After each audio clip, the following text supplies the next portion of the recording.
And this is my new bike, Royal Enfield Classic 350. I picked this up about a week ago, a little bit over a week, up in Boston, Mass. They just became a new dealer over there, and they had just about every Royal Enfield in every color.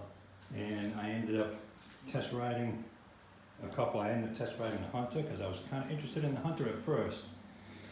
But I was also, when I seen the Classic, I said, that looks really nice too. And when I seen him in person, I definitely like the Classic more than the Hunter, but the Hunter was still a great bike. I test rode both of them, and the Hunter sounds, the exhaust on that Hunter is absolutely perfect. And it sounds great on the 350 too, but the Hunter is a little bit better. But I just like the seating position and the way the handlebars are, just how I felt on the bike, the position of the foot pegs, the seat, and the handlebars. It just felt a lot more comfortable to me than the Hunter. But had the Hunter felt more comfortable than this, I probably would have went with the Hunter.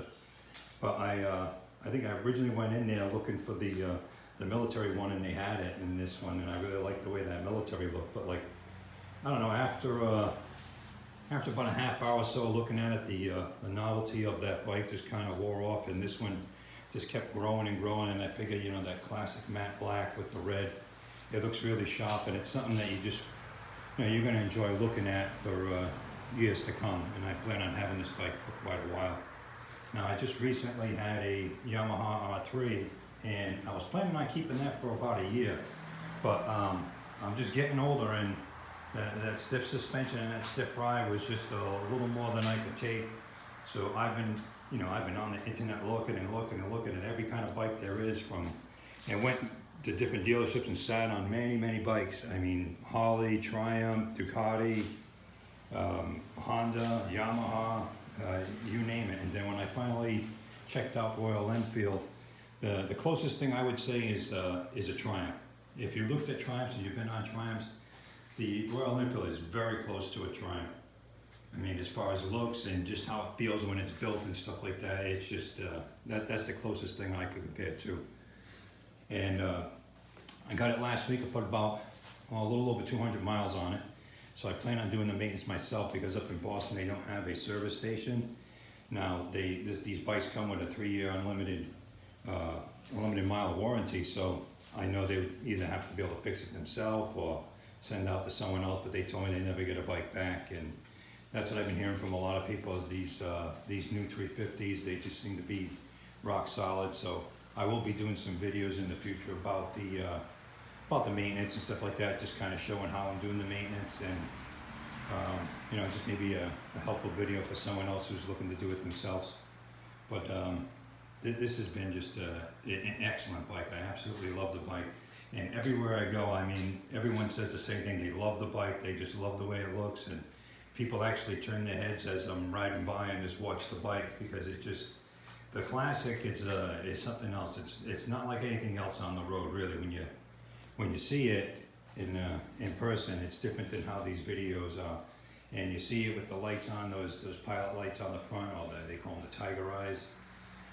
It just really stands out as something unique, and it just looks like something very old. And anytime I stop somewhere, people come up and ask me, what about this bike? And oh yeah, I mean, I'm like the only one around with a Royal Enfield. So I mean, they just came in over here, so yeah, it's nice having like the only one around.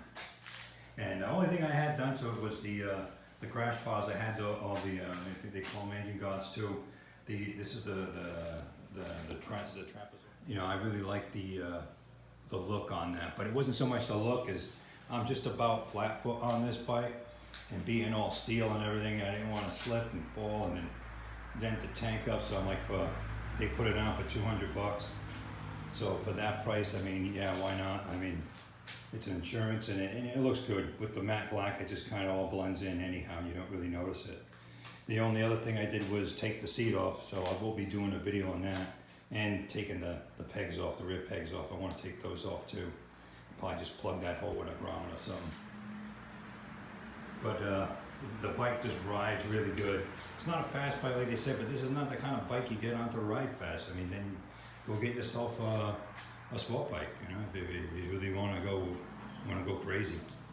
But it's more than fast enough to go on any road and have a good time with. And I just absolutely love the ride. I'm getting the comfort. It's just a great bike.